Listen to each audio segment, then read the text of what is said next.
হাবিব আমি আল্লাহ আপনাকে কাউসার দিলাম, বলেন সুবহানাল্লাহ।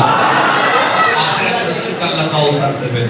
আমার রাসূল যখন মিরাজে গেলেন, আল্লাহ জান্নাত দেখলেন, জাহান্নাম নবী দেখলেন, আমার আল্লাহ দিদারটাও রাসূলুল্লাহ করেছিলেন। জান্নাত দেখার সময় আমার নবী একটা নাহার দেখতে পেলেন, এত সুন্দর নাহার, এত সুন্দর পানি। ও জিবরাইল এটা কি? এত সুন্দর নাহার, এত সুন্দর পানি। জিবরাইল বলেছিলেন ইয়া রাসূলুল্লাহ, ইয়া হাবিবাল্লাহ, হুজুর গো, এটা সেই নাহার যেটা আল্লাহ পাক আপনাকে ওয়াদা করেছিলেন, এটা কাউসার। এই কাউসারের পানিটা রাসূলুল্লাহ কিয়ামতের দিন আমার আপনার মতো উম্মতদের ডেকে ডেকে ডেকে ডেকে রহমতের পানিটা তিনি পান করিয়ে দেবেন। আরে জোরে বলেন, শেষ সময় চিৎকার করে বলেন সুবহানাল্লাহ। ভাইরা আমার মনে রাখবে, কিছু কিছু লোক বর্তমানে বার হয়েছে যারা বলে মদিনাতে যাবার দরকার নাই।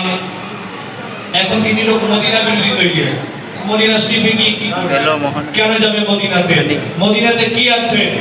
এক নম্বর শোনেন, যুবকেরা শোনেন, আমার সুন্নি ভাইয়েরা শোনেন, আশিকে রাসূল ভাইয়েরা শোনেন, মদিনাতে এক নম্বর কাবা, কাবা রাসূলুল্লাহ রয়েছেন। আরো করে বলেন, আরো করে বলেন সুবহানাল্লাহ। মুসলিম ছাড়া কারো দরকার আছে নাকি? রাসূলুল্লাহ কাবা, কাবা বাস, কাবা কাবা আছে। আমার রাসূল যখন 8 হিজরিতে মক্কা জয় করলেন, 10,000 সাহাবা নিয়ে কাবায় প্রবেশ করলেন। কাবার তালা লাগানো ছিল, তালার চাবি যার কাছে ছিল উসমান বিন তালহা তার নাম। হুজুর বলেন যাও উসমান বিন তালহাকে ডেকে নিয়ে এসো। সাহাবারা উসমান বিন তালহাকে ডেকে নিয়ে এলেন। সে কাবার চাবি নিয়ে নবীর সামনে এসেছেন। চাবি তার হাতে। উসমান বিন তালহা কাঁদছেন থরথর করে। কেন কাঁদছেন? ইতিহাসে পড়ছিলাম কিতাবে যে উসমান বিন তালহাকে রাসূল একটা পিরিয়ডে বলেছিলেন মক্কার জমিনে, হুজুর যখন মক্কায় থাকতেন সেই জামানায় উসমানকে বলেছে, উসমান কাবার চাবিটা আমাকে একটু দাও। এই উসমান বিন তালহা কাবার চাবিটা একটু দাও, আমি একবার কাবার ভেতরে যাব, কাবার ভেতরে আমার আল্লাহর ইবাদত করব, আরাধনা করব। উসমান বিন তালহা রাসূলকে চাবি দেননি। ছোট বড় কথা বলেছিল, বাজে কথা বলেছিল, কুমন্তব্য করেছিল। রাসূল সেই দিন বলেছিলেন, তুমি আজকে আমাকে কাবার চাবি দিচ্ছ না, কিন্তু একটা সময় এমন আসবে আল্লাহ আমার হাতে কাবার চাবি তুলে দেবে, আমি মুহাম্মদ যাকে দেব তার হাত থেকে পৃথিবীর কেউ কাটতে পারবে না। আর একটু জোরে হবে, আর জোরে বলেন সুবহানাল্লাহ। হুজুরের সেই কথাটা মনে পড়ে গেছে।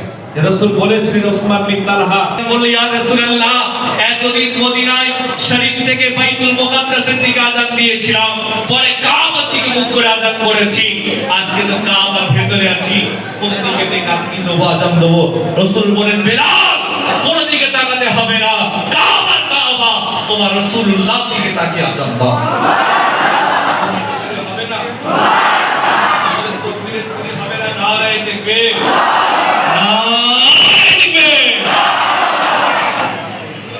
হুজুরে পাকের হুকুম শুনে বেলাল আযান দিলেন।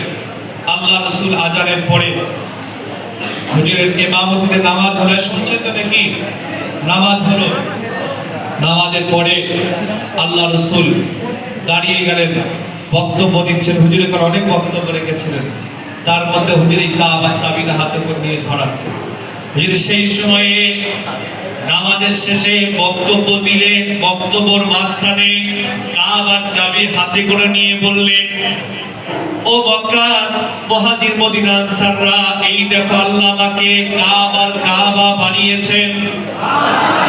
আরে জোরে হবে, কাবার চাবি আল্লাহ আমার হাতে দিয়ে দিয়েছেন। এই কাবার চাবি আমি মুহাম্মদ যাকে দিয়ে দেব, কিয়ামত পর্যন্ত তাদের বংশধরের হাত থেকে কেউ কাবার চাবি নিতে পারবে না। চাবিটা নিয়ে আছেন ওসমান বিন তালহা দাঁড়িয়ে রয়েছে, সেটা ঈমান আনেনি, কলমা পড়েনি, ওখানে দাঁড়িয়ে আছে।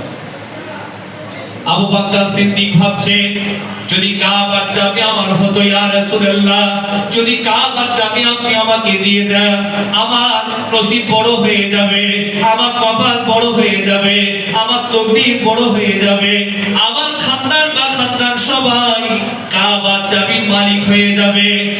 হুজুর ওবাককে দিলেন না, আবু বকরকে দিলেন না।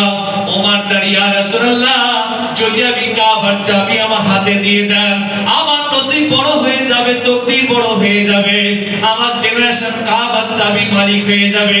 হুজুর তাকে দিলেন না, আবু বকরকেও দিলেন না, ওমরকেও দিলেন না, ওসমানকেও দিলেন না, আলীকেও দিলেন না। আল্লাহ নবী আবার ওসমান বিন তালহাকে ডেকে বললেন, ওসমান, এই নয় ন যাও, আমি নবী পুনরায় তোমাকে আবার কাবার চাবিটা তুলে দিলাম। যার হাত থেকে হুজুর নিয়েছিলেন তাকে হুজুর দিয়েছেন।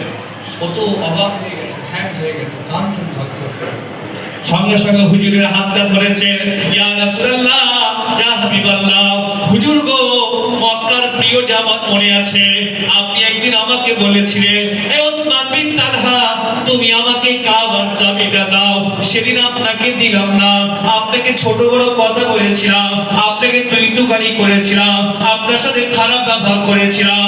আমি ভেবেছিলাম আজ হয়তো আপনি এর বদলা নেবেন, কিন্তু না না না, আপনি আমাকে ঘুরিয়ে আবার কাবার চাবি দিয়ে সম্মানিত করেছেন। ইয়া রাসূলুল্লাহ, আর আমি দেরি করলাম না, হাতটা বাড়িয়ে দিলাম, বুঝতে পেরে গিয়েছি আপনি সত্য নবী, ন্যায় নবী, হক নবী। সত্য নবী না হলে এত দয়া, এত মায়া, এত মমতা, এত ক্ষমা করা থাকতো না।